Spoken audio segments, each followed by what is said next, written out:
Good evening. Glad to have the opportunity to speak this evening.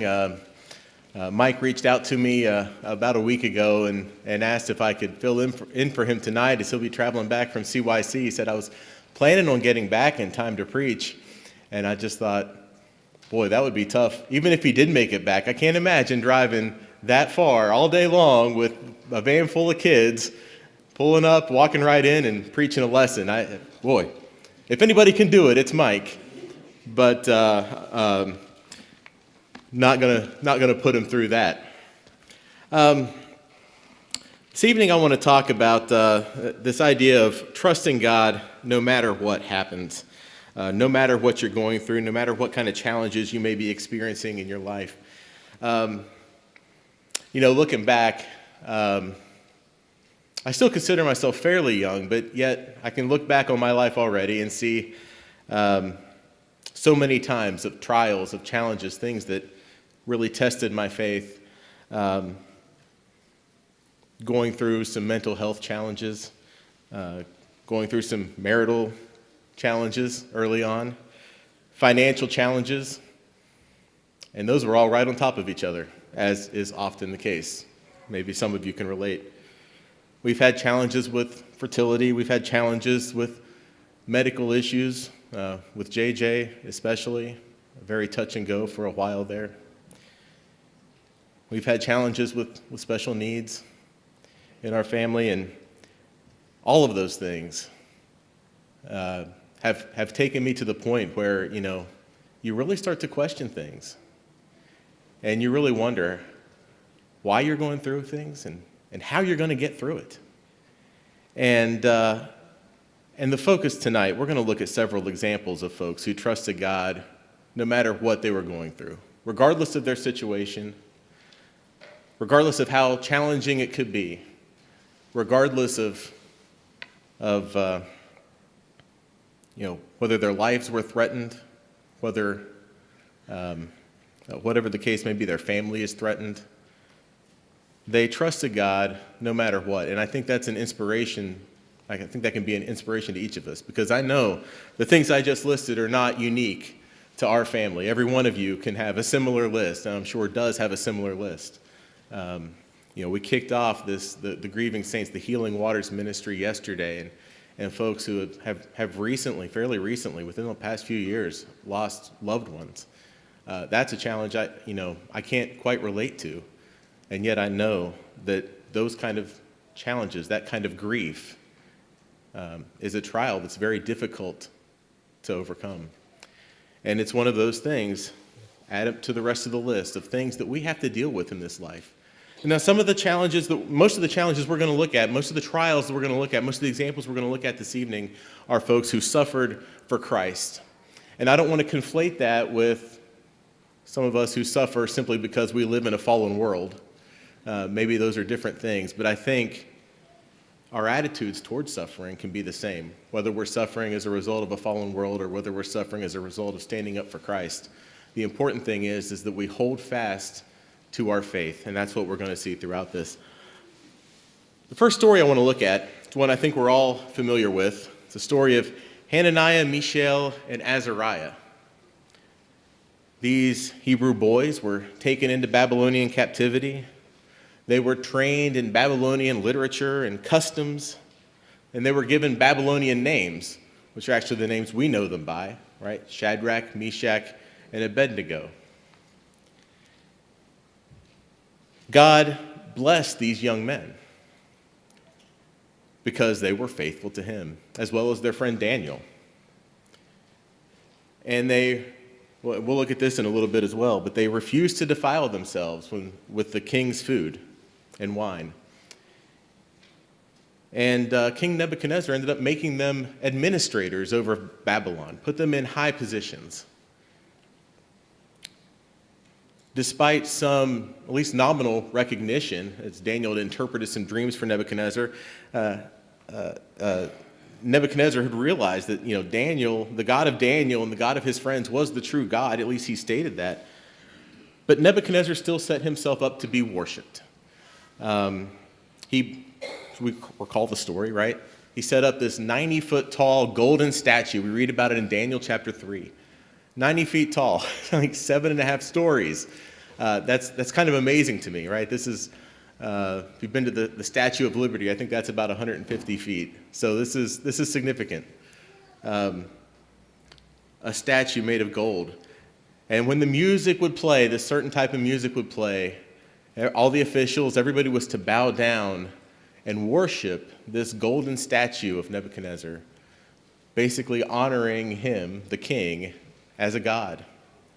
And of course, we know the story. These 3 young men refused to bow down, refused to worship anyone but God. They were ratted out for this by some of their Chaldean colleagues, and probably were jealous of the attention that these boys were getting. Threatened by their success, they ratted them out to Nebuchadnezzar. Nebuchadnezzar approached them, gave them a second chance, right? All right, I hear you haven't bowed down to this statue. I'm going to give you another chance. And you know the consequences, right? I think we all know the consequences. I've got the fire right there on the PowerPoint. Okay, so consequences, if you don't bow down, you're going to be thrown into a furnace and burned to death. Significant consequences, obviously. But I love the response from these 3 young men, and this is the response that we're going to consider throughout all the examples that we look at tonight. We read in Daniel chapter 3, verse 17, as they're addressing Nebuchadnezzar. He's giving them the second chance. This time you should bow down. They tell him this: if we are thrown into the blazing furnace, the God we serve is able to deliver us from it, and he will deliver us from your majesty's hand. That's the first thing that they say in response to this. This is kind of the first step as we consider our faith, all right? The first question we ask ourselves, is God able to deliver us? Can God actually save us? That's kind of the first step in this journey, is to recognize that God is able to save. All of those things that I listed earlier, challenges, trials that we may go through, can we recognize that God has the power to help us overcome those things? That's the first step of faith. And I know I'm preaching to the Sunday night crowd here. I think most of us here probably have acknowledged that God can do all of these things. There is nothing outside the realm of his power. He is able to deliver us from whatever challenges that we may face. Does God have the power? You know, I remember when I was teaching on the Hebrews class, once you understand that he created everything that we know and everything that we see, he created you and me and designed us, right? Obviously, nothing is outside of his power. So the first question is God able? And I think many of us, when we are faced with these trials, we can say yes, to get us through, to make this go away. Is God able to heal your child? Is God able to save your marriage? Is God able to provide for your physical needs when you're living paycheck to paycheck? Is God able to take away your pain? Is God able to rescue you from suffering? But whether God will, who are standing up to Nebuchadnezzar, first of all, the first thing they say, let's just refresh, the God we serve is suffering, and to heal our loved ones. But to have this attitude, this even if he doesn't kind of attitude, that's a next level faith right there. And that's the kind of faith we all need to have. That's the kind of trust that we all need to have. To recognize not only is God able to rescue us from this situation or to get us through this situation, even if he doesn't, we're still going to follow him. Even if he doesn't, we're not going to turn our back on him. So many times, you might hear people pray, if you'll do this for me, God, if you'll get me through this situation, I promise I'll dedicate my life to you at that point. But that's not what we read, at least with these young men. This is an attitude that even if God doesn't answer their prayer in the way that they expect him to, even if God doesn't rescue them in this situation, they say, we'll still only serve God. We will not bow down, even if God doesn't rescue us. Excuse me. Of course, we know the story. We know that they obviously refused to bow down. Nebuchadnezzar was angry. He ordered the fire to be stoked, and it was so hot at that point, the men who threw them in burned themselves up. And those 3 young men were thrown into the blazing furnace, turned up on high. And God did rescue them. And we read about them looking on and seeing an image like the Son of Man, Son of God, being present there, the 4th one in the fire. God did rescue them. God did save them. And most of these examples that we're looking at today are cases of where God did step in and rescue these people.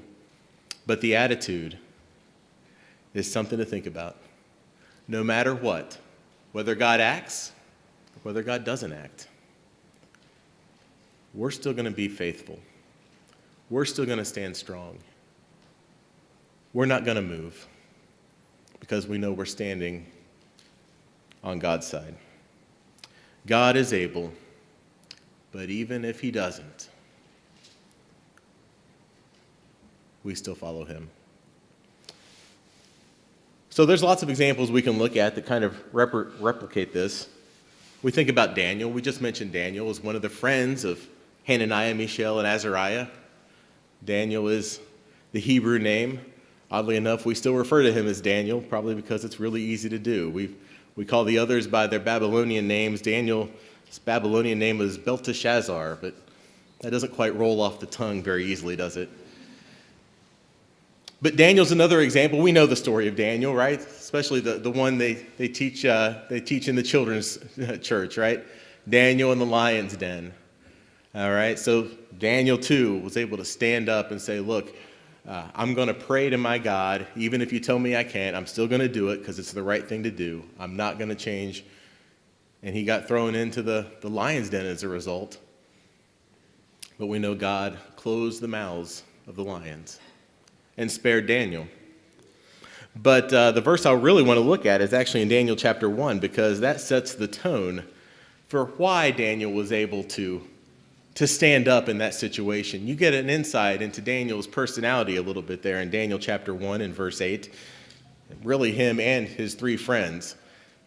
I mentioned earlier that they were raised up, elevated into a high position, and they were told to eat certain things as part of this. And Daniel said he will not defile himself with a portion of the king's delicacies.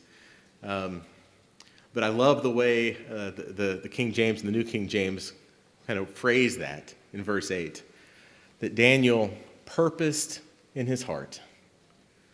When we think, what does it take to stand up to trials and tribulations and challenges and temptations, when we think about what does it take to stand in that fire, I think one key to that is that we purpose in our heart. We make a decision early on. No matter what, as I mentioned earlier, no matter what happens, we serve God. We don't turn our back on him.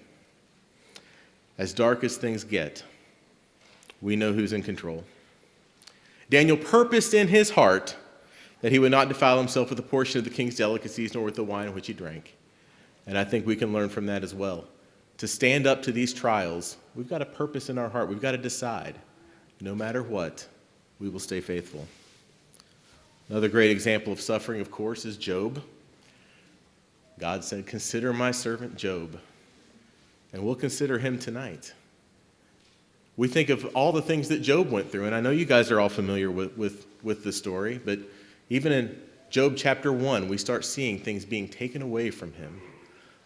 All at once. I mentioned some of our trials, all kind of overlapped, all happened at the same time. Well, that's what happened with Job, isn't it? His servant would come in and say, all your livestock has been killed, and these people have raided and killed all your people, all your servants. And finally, he gets the message that, and only I have lived to deliver this message. And that happens a few times. And finally, he gets the message that his children were all gathered together for dinner at his oldest son's house. And the storm came, and the house was destroyed, and they all perished. And all of this happened, one after another. People came, and only I lived to tell about it. Job lost everything. And yet we see in Job chapter 1 what his attitude was when that happened, when he learned this news. Job chapter 1, starting in verse 20. Then Job arose, tore his robe and shaved his head, and he fell to the ground and worshiped. Oh, to have faith like that, to get news like that, and to be able to fall to the ground and worship. And he said these words, "Naked I came from my mother's womb, and naked shall I return there. The Lord gave, and the Lord has taken away. Blessed be the name of the Lord." What a powerful attitude. In all this, Job did not sin nor charge God with wrong. Could we do the same thing in that situation? That would be tough. But that's the kind of faith and trust in God that we need to have. The kind of trust that says, regardless of what happens in this world, we know that God is in control. And we know that he will take care of us. And we know that even if we don't understand it, he's looking out for his people.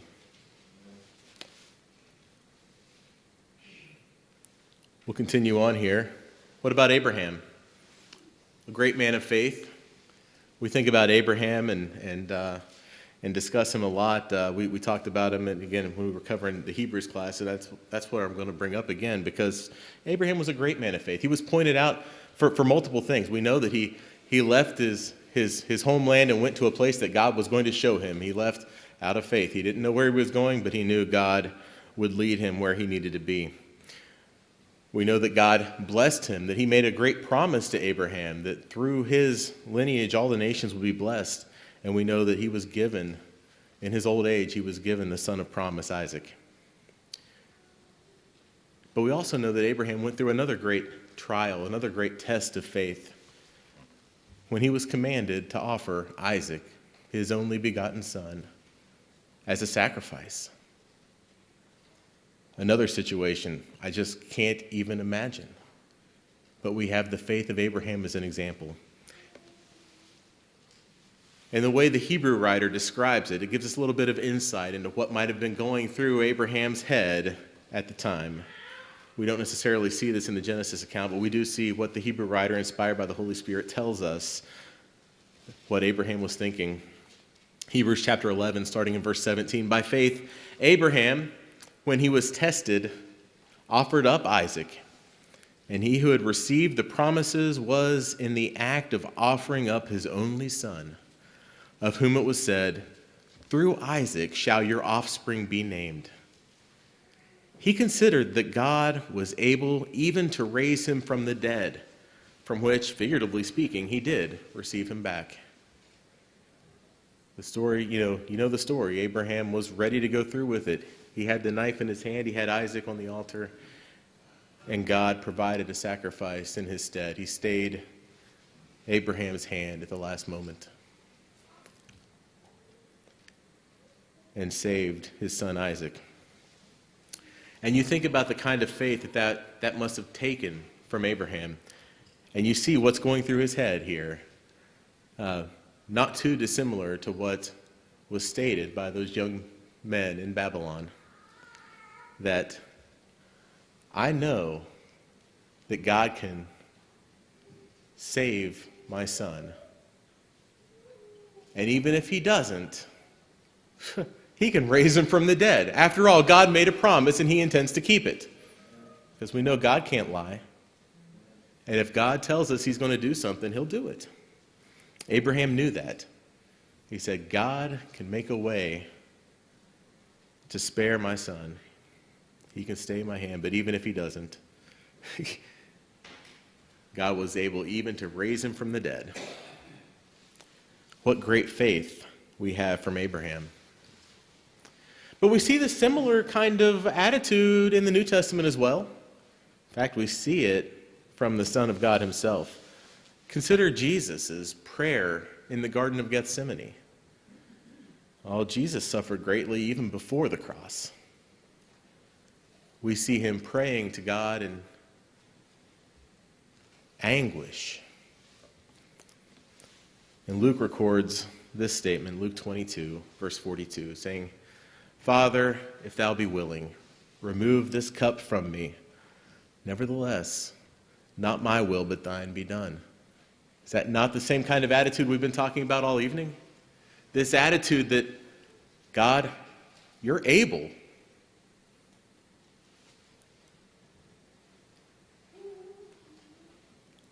But even if you don't, not my will, but thine be done. What a great attitude to have. We see it from Christ himself. This idea that even if God is able, it really comes down to what is he willing to do. And God's will comes first. How about Paul? We could spend all night talking about the sufferings of the Apostle Paul, but I don't have to because Mike recently preached on that. And we're gonna look at some of that tonight. But Paul, of course, he was shipwrecked, he was beaten, he was bitten by a snake, all in service to God. He was not welcome among the Jews, not welcome among the Gentiles, and he went through great trial, great suffering, all for the cause of Christ. And yet we see him write this in Romans chapter 8. How uplifting is this? What an insight into his attitude that we get when it comes to trials. Romans chapter 8, starting in verse 35. Who shall separate us from the love of Christ?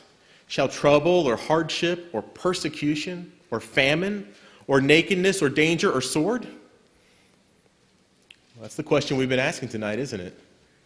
What can separate us from the love of Christ? All of these hardships we may undergo, all of these hardships that Paul underwent, they can't separate us. As it is written, for your sake we face death all day long. We are considered as sheep to be slaughtered. No, in all these things we are more than conquerors through him who loved us. For I am convinced that neither death nor life, neither angels nor demons, neither the present nor the future, nor any powers, neither height nor depth, nor anything else in all creation will be able to separate us from the love of God that is in Christ Jesus our Lord. That's what true faith looks like, when you're able to say, no matter what happens, I'm going to stand with Christ. Look at one more passage here from Peter. Peter writes an awful lot about suffering. A lot of the New Testament writers do, because they were undergoing it so frequently there. But Peter writes this in 1 Peter chapter 4, starting in verse 12. Beloved, do not be surprised at the fiery trial when it comes upon you to test you, as though something strange were happening to you. But rejoice insofar as you share Christ's sufferings, that you may also rejoice and be glad when his glory is revealed. If you are insulted for the name of Christ, you are blessed, because the Spirit of glory and of God rests upon you. But let none of you suffer as a murderer or a thief or an evildoer or as a meddler. Yet if anyone suffers as a Christian, let him not be ashamed, but let him glorify God in that name. That's the kind of suffering we're talking about tonight. Suffering as a Christian. Oh, you may suffer if you commit a murder or you steal something, you commit a sin, and you may have consequences for that. But we're talking here about, as a Christian, you can suffer and use it for God's glory. Let God be glorified. Rejoice and be glad, especially if you're suffering for the cause of Christ, as the Christians that Peter is writing to here were doing. And he says, don't be surprised when a fiery trial comes upon you to test you. Don't be surprised. No, we're not promised a life free of suffering. We're promised quite the opposite. We're promised that we will endure suffering. But we're comforted to know that we will have that eternal home in the hereafter. We're comforted to know that regardless of what happens, no matter what, God still loves us, and that we still have the blood of Christ to save us. It's sometimes hard for us to understand. Sometimes it's a little bit challenging for us to look at this and say, we say, why? Why is this happening? And it is sometimes challenging. We don't always know what God's will is going to be. All right, I said, God is able. We can recognize that, but is he willing? But what if he doesn't? What if he's not willing to do what we ask? Romans 11:34, Paul writes, who can know the mind of God? 1 Corinthians 3:19 reminds us that wisdom of man is foolishness to God. It's hard for us to wrap our arms around why we may be going through what we're going through. And that makes it challenging to stand firm and to not give in, and to not let our faith be challenged to the point of breaking. The fact is, as Peter is indicating here, don't be surprised at the fiery trial. Sometimes we have to stand in the fire. We're reminded back to our early days of before kids. We played a lot of video games. That was rule number 1. Don't stand in the fire. That's how you could tell when somebody doesn't know what they're doing. And then you get kicked from the group. But in this case, we're not talking about a video game. We're talking about life. In the life of a Christian, sometimes it's necessary to stand in the fire and endure the hardships and endure the trials. Why? Sometimes that fire is intended to refine us. Sometimes that testing is intended to make us stronger. Again, we don't know what God's ultimate will is for our lives. We don't know why he makes us go through what we go through, or he lets us go through what we go through. But when we know that all things work to good for those who love the Lord, we have to trust him. Malachi. Well, first let me start with Peter, actually. I'm already in Peter. In 1 Peter, he wrote a lot about, let's see if I can find it here. 1 Peter chapter 1, I'm going to start in verse 6. In this you greatly rejoice, even though now for a little while, if necessary, you have been distressed by various trials, so that the proof of your faith, being more precious than gold which is perishable, even though tested by fire, may be found to result in praise and glory and honor at the revelation of Jesus Christ. We see this idea that we're going through testing. We may be going through trials. Malachi writes in Malachi chapter 3, behold, I am going to send my messenger, and he will clear the way before me, and the Lord whom you seek will suddenly come to his temple. And the messenger of the covenant in whom you delight, behold, he is coming, says the Lord of hosts. But who can endure the day of his coming? And who can stand when he appears? For he is like a refiner's fire and like fuller's soap. He will sit as a smelter and purifier of silver. He will purify the sons of Levi and refine them like gold and silver, so that they may present to the Lord offerings in righteousness. This idea that one is coming, of course, Malachi prophesying about the coming of the Messiah. And we think about this idea of purifying the sons of Levi. Of course, Peter refers to us as Christians as a royal priesthood. And we start to get an idea of what Malachi may have been talking about. We think about this idea that we might be refined. And when we think about that, we think of being refined. What does that mean? That's when ore, you remove the impurities from it. To make it pure gold or pure silver, you take out those impurities and you get the precious metal that you're after. Sometimes that's what the trials can do for us. They can burn away those worldly desires. They can take away those things that we think that may be so important and leave us with only what really matters. Leave us only with that love for Christ. When you think about the difference between a lump of coal and a diamond, one of those things has gone through a period of intense heat and pressure and is now far more valuable as a result.